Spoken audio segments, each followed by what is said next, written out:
बाबूजी धीरे चलना, कार में जरा संभलना।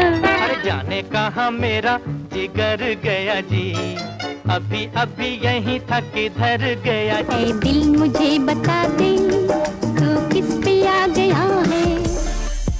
वो चंचल थीं, शोख हसीना थीं।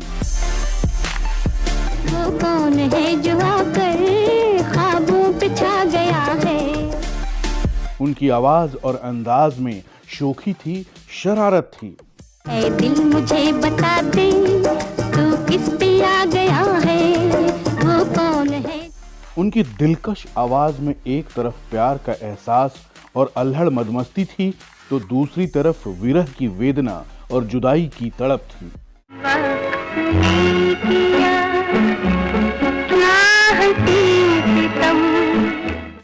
उन्होंने हिंदी फिल्म संगीत में 3 दशक तक राज किया।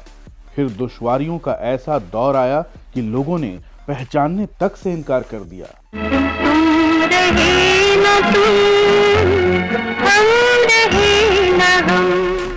नमस्कार, लेजेंड पोस्ट में आपका स्वागत है। आज के एपिसोड में हम बात करेंगे मखमली और मदहोश कर देने वाली आवाज की उस मल्लिका के बारे में जो बॉलीवुड में 1940 से 50 के दशक की मशहूर प्लेबैक सिंगर थीं। बड़े धोखे हैं इस राह में। नाम है उन फनकार का गीता घोष रॉय चौधरी। यूं खोए हुए सर झुकाए, जैसे जाते हो सब कुछ लुटा। दोस्तों, आज हम बात करेंगे कि गीता रॉय चौधरी कैसे बन गईं गीता दत्त और गुजरे जमाने की अदाकारा मीना कुमारी की ही तरह वो कैसे बन गईं फिल्मी संगीत की दुनिया की ट्रेजेडी क्वीन। मेरा सुंदर सपना बीत गया, मैं प्रेम। गुरु दत्त से उन्हें कैसे प्यार हुआ, फिर ऐसा क्या हुआ कि उनकी खुशियों को लग गई आग। वो कौन सी जिद थी कि 2 सितारों का हो गया दुखद अंत। मैं प्रेम में सब कुछ हार गई, बेदर्द जमाना जीत गया। गीता घोष रॉय चौधरी का जन्म 23 नवंबर 1930 को भारत विभाजन से पहले बांग्लादेश के फरीदकोट में हुआ था। वो एक अमीर और जमींदार परिवार से थीं। 1942 के भारत छोड़ो आंदोलन के वक्त उनका परिवार बॉम्बे चला आया और एक अपार्टमेंट में शिफ्ट हो गया। तब गीता की उम्र थी 12 साल। उन्होंने बॉम्बे के ही बंगाली हाई स्कूल से अपनी पढ़ाई पूरी की। कहा जाता है कि बचपन से ही गीता की रुचि गीत संगीत में थी। एक दिन संगीतकार के हनुमान प्रसाद ने उनके घर के पास से गुजरते हुए उन्हें गुनगुनाते हुए सुन लिया। इसके बाद उन्होंने गीता को अपने संरक्षण में ले लिया और उन्हें संगीत की ट्रेनिंग दी।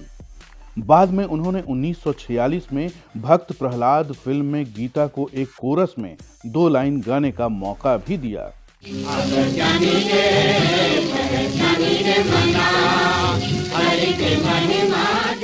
यहीं से शुरू होता है गीता रॉय का फिल्मी गीतों का सफर।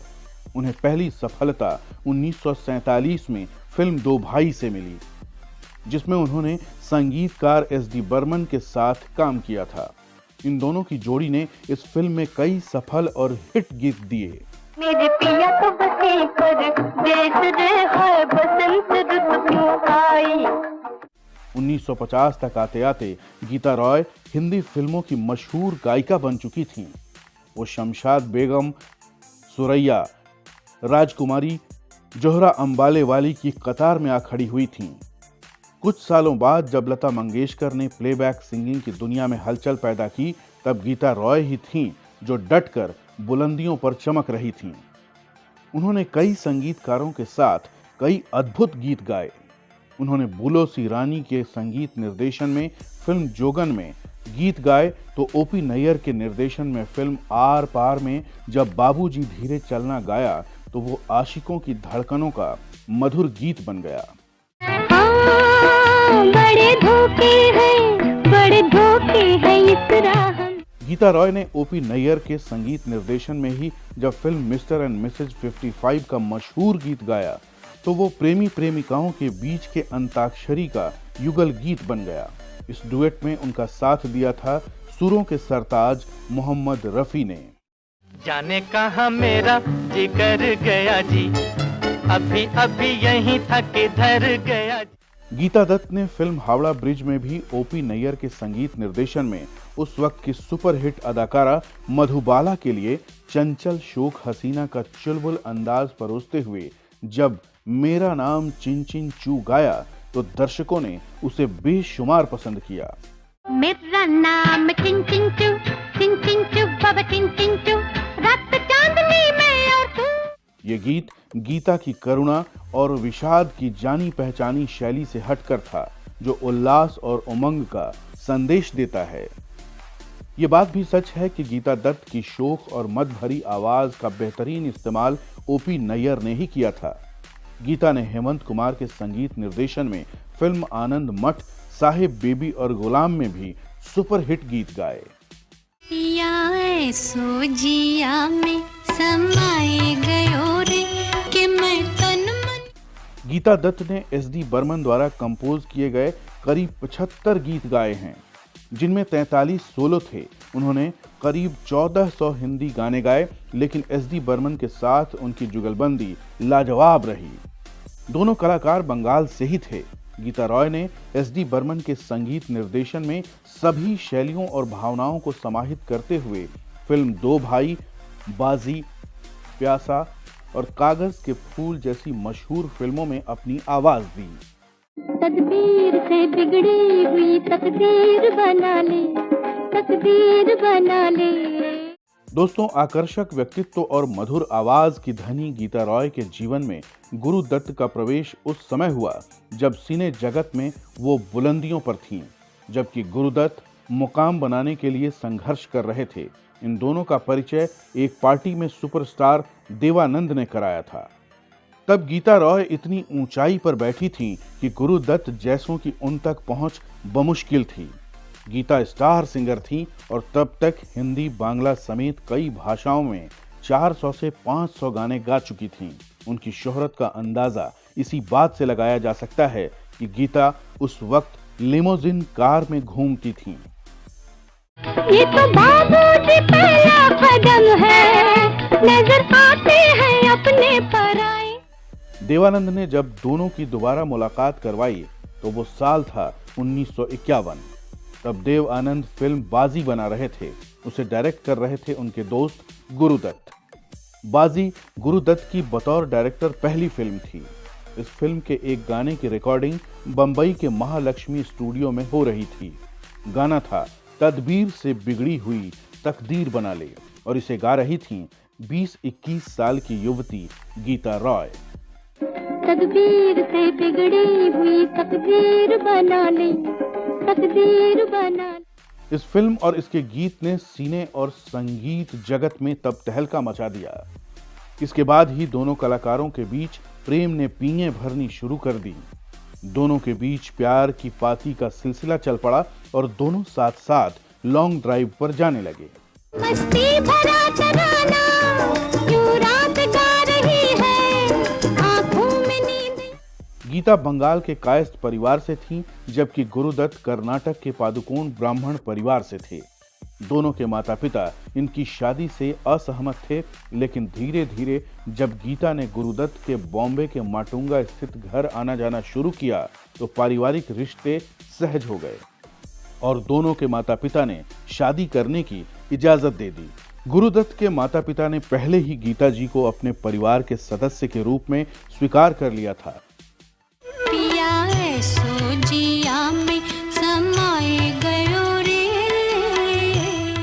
लिहाजा जल्द ही उनकी सगाई हो गई, लेकिन सगाई के तुरंत बाद गीता जी के माता पिता उनकी शादी टालने लगे।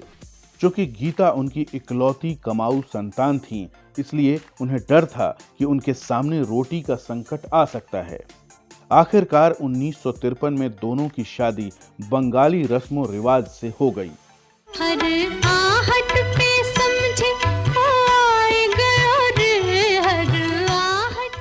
गीता दत्त और गुरुदत्त का वैवाहिक जीवन शुरू में खूब अच्छा चलता रहा। इस बीच गुरुदत्त ने सीआईडी और प्यासा जैसी मशहूर फिल्में बनाईं। यही वो वक्त था जब रजत पट पर वहीदा रहमान जैसी सशक्त अभिनेत्री का आगमन हुआ। फिल्म सीआईडी में वैसे तो वहीदा रहमान का रोल बहुत ज्यादा बड़ा नहीं था, लेकिन उनके शानदार डांस और अभिनय ने सबके दिलों को छू लिया। कहीं पे निगाहें, कहीं पे निशाना, कहीं पे निगाह। इसी की बदौलत वहीदा रहमान को गुरुदत्त ने अगली फिल्मों में लीड भूमिका दे दी। सीआईडी की सफलता के बाद फिल्म प्यासा में वहीदा रहमान लीड हीरोइन बन गईं। ये वही फिल्म थी जिसके बाद वहीदा और गुरुदत्त साहब के नाकाम इश्क का सफर शुरू हुआ था। जाने क्या तूने कही, जाने क्या मैंने। गुरुदत्त और वहीदा रहमान ने सीआईडी और प्यासा के अलावा 12 o'clock, कागज के फूल, 14वीं का चांद, साहब बीवी और गुलाम जैसी फिल्मों में एक साथ सशक्त भूमिका निभाई थी। 14वीं का चांद हो या आफताब हो। कहा जाता है कि गुरुदत्त आहिस्ता आहिस्ता वहीदा के करीब आ रहे थे। दोनों के बीच नजदीकियां बढ़ने लगी थीं और जब गुरुदत्त की वहीदा में दिलचस्पी बढ़ने लगी तो गीता दत्त को धक्का लगा। वो इसे बर्दाश्त नहीं कर सकी कि जो उसका महबूब और हमदम था वो उनसे मुंह मोड़कर किसी और का हो रहा है, उनसे बेवफाई कर रहा है। गीता दत्त सदमे में आ गईं। मेरा सुंदर सपना बीत गया, मैं प्रेम। दोस्तों, कहा जाता है कि गुरुदत्त ने अपनी पत्नी गीता दत्त से बेरुखी तो दिखाई ही, अपनी फिल्मों के अलावा किसी दूसरे प्रोड्यूसर की फिल्मों में गीत गाने पर भी रोक लगा दी। गुरुदत्त ने ऐसा ही फरमान वहीदा रहमान को भी दिया था कि वो उनके प्रोडक्शन हाउस के अलावा किसी और प्रोडक्शन हाउस की फिल्म नहीं करेंगी। वहीदा के साथ गुरुदत्त ने बाकायदा करार भी किया था।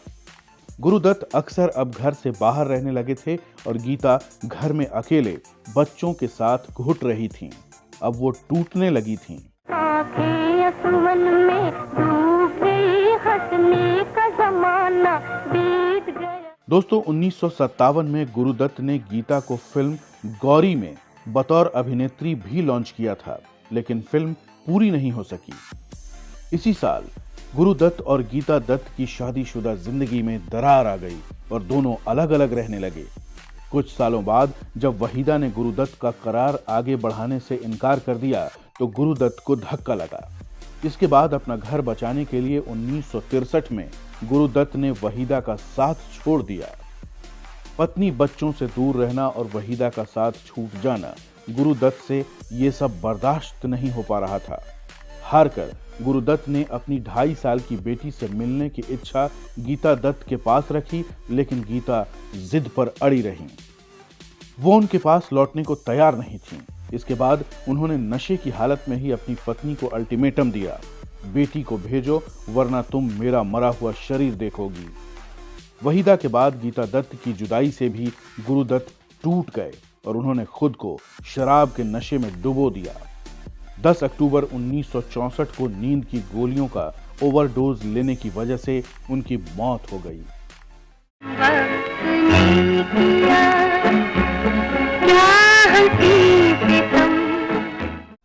फिल्म लेखक अबरार अलवी ने अपनी किताब 10 Years with गुरुदत्त में बताया है कि जब वो आर्क रॉयल में पहुंचे तो उन्होंने देखा गुरुदत्त अपने कुर्ते पायजामे में शालीनता से लेटे हुए थे। बिस्तर के बगल में एक छोटी सी शीशी में गुलाबी रंग का तरल पदार्थ था। वो देखते ही अबरार के मुंह से निकला, ओह, मौत नहीं, खुदकुशी। इन्होंने अपने आप को मार डाला।